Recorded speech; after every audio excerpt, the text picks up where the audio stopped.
அரிசி மீதான ஜிஎஸ்டியை முழுமையாக விலக்க வேண்டும் என அரிசி ஆலைகள் உரிமையாளர்கள் சங்கம் வலியுறுத்தி வருகின்றனர்.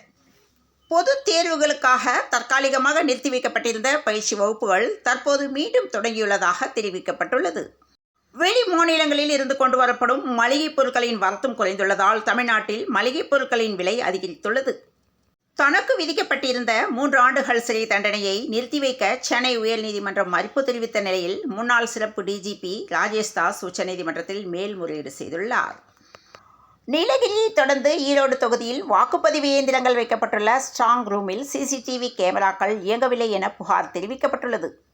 விருதுநகர் மாவட்டம் ராஜபாளையம் முத்துக்கொத்தனார் தெருவை சேர்ந்த பெருமாள் சாமி மகள் பாண்டிசெல்வி வயது 28. இவர் ஜவுளி கடை ஒன்றில் வேலை பார்த்து வந்துள்ள நிலையில் குணசேகர் வயது 32 என்பவருடன் இன்ஸ்டாகிராமில் காதல் மலர்ந்துள்ளது. திருமணத்திற்கு காதலி மறுத்ததால் மொட்டை மாடியில் நின்றிருந்த காதலியின் மீது மண்ணெண்ணெய் ஊற்றி காதலன் தீ வைத்துள்ளார். கிருஷ்ணகிரி மாவட்டம் ஓசூர் அருகே உள்ள ராயல் டவுன் பகுதியைச் சேர்ந்தவர் மேவால்ட் வயது 57. இவர் மத்திகிரி பகுதியில் உள்ள ஒரு தேவாலயத்தில் மதபோதகராக இருந்து வருகிற நிலையில் நேபாள சிறுமிக்கு பாலியல் தொல்லை கொடுத்ததால் மதபோதகர் கைது செய்யப்பட்டுள்ளார்.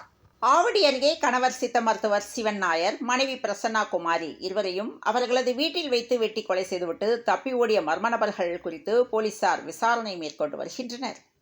கடலூர் மாவட்டம் திட்டக்குடி அருகே வைத்தியநாதபுரத்தை சேர்ந்தவர் ராஜா. அரசு பஸ் டிரைவரான இவருக்கும் ஓலங்கூரை சேர்ந்த 17 வயது கல்லூரி மாணவிக்கும் தொடர்பு ஏற்பட்டதாக கூறப்படுகிற நிலையில் 17 வயது சிறுமியை கர்ப்பமாக்கிய அரசு பஸ் டிரைவர் போக்சோ வழக்கில் கைது செய்யப்பட்டுள்ளார்.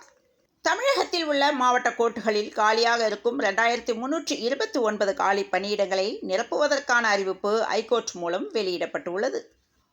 தெற்கு ரயில்வேயின் 25 வழித்தடங்களில் கவாச் பாதுகாப்பு தொழில்நுட்பத்தை நிறுவ தெற்கு ரயில்வே திட்டமிட்டுள்ளது. கோடை வெயில் தாக்கம் அதிகரித்து வரும் நிலையில் சென்னை மெட்ரோ ரயில்கள் மற்றும் மெட்ரோ ரயில் நிலையங்களில் சரியான அளவில் ஏசி வசதி இருப்பதை மெட்ரோ ரயில் நிர்வாகம் உறுதி செய்ய வேண்டும் என்று பயணிகள் வலியுறுத்தி வருகின்றனர். தொழிலாளர் வருங்கால வைப்பு நிதி அலுவலகம் சார்பில் வைப்பு நிதி உங்கள் அருகில் என்ற பெயரில் இன்று குறைதீர்வு முகாம் நடத்தப்படுகிறது. வாக்குப்பதிவு நாளில் போக்குவரத்து ஊழியர்களுக்கு ஊதியத்துடன் விடுப்பு மறுக்கப்பட்டதாக புகார் தெரிவித்துள்ள நிலையில் தேர்தல் அதிகாரிகளுக்கு CITU கடிதம் அனுப்பியுள்ளது.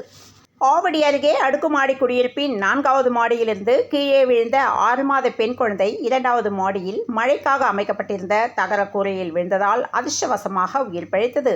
குடியிருப்பு வாசிகள் உயிரை பணயம் வைத்து அந்த குழந்தையை பத்திரமாக மீட்டெடுத்தனர். மே 6 மதிமுக கட்சியின் 31ஆம் ஆண்டு தொடக்க விழாவில் வைகோ கொடியேற்றுகிறார். நெம்மிலி கடல் நீரை குடிநீராக்கும் நிலையத்தில் பராமரிப்பு பணி மேற்கொள்ள இருப்பதால் நாளை அடையார், பெருங்குடி, சோழிங்கநல்லூர் ஆகிய மண்டலங்களில் குடிநீர் விநியோகம் நிறுத்தப்பட உள்ளது. கையிருப்பில் 3 லட்சம் ORS பாக்கெட்டுகள் இருப்பதாக மாநகராட்சி ஆணையர் ராதாகிருஷ்ணன் தகவல் தெரிவித்துள்ளார். வெள்ளியங்கிரி மலையேறிய பக்தர் திடீர் மரணம். ஒரே மாதத்தில் 9 பேர் உயிரிழந்துள்ளனர்.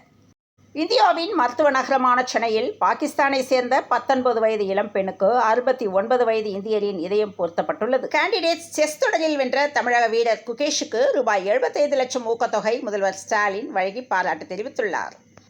அதிமுக மாமன்ற உறுப்பினரின் உணவகத்தின் முன் நாட்டு வெடிகுண்டு வீசப்பட்டதால் தாம்பரத்தில் பரபரப்பு நிலவியது. இலங்கை கடற்படையினரால் கடந்த மார்ச் 24ஆம் தேதி கைது செய்யப்பட்ட ராமேஸ்வரம் பகுதி மீனவர்கள் 24 பேரை இலங்கை அரசு விடுதலை செய்துள்ளது.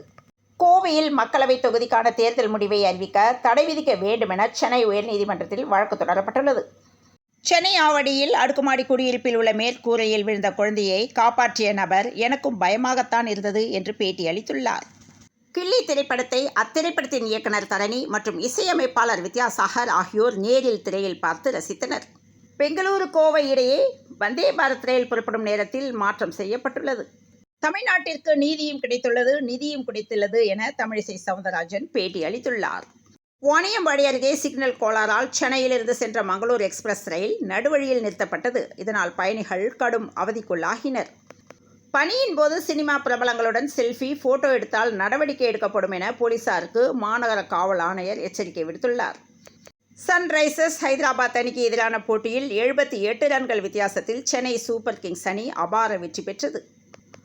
கொடூரமாக உள்ள வெயிலின் தாக்கம் தமிழ்நாடு முழுவதும் 1000 இடங்களில் ORS கரைசல் பாக்கெட்டுகள் விநியோகிக்க உத்தரவிடப்பட்டுள்ளது. தொடர்ந்து இணைந்திருங்கள் பிரபாஸ் கதவம் செய்திகளுடன். மீண்டும் மற்றொரு செய்தியில் சந்திப்போம். வணக்கம்.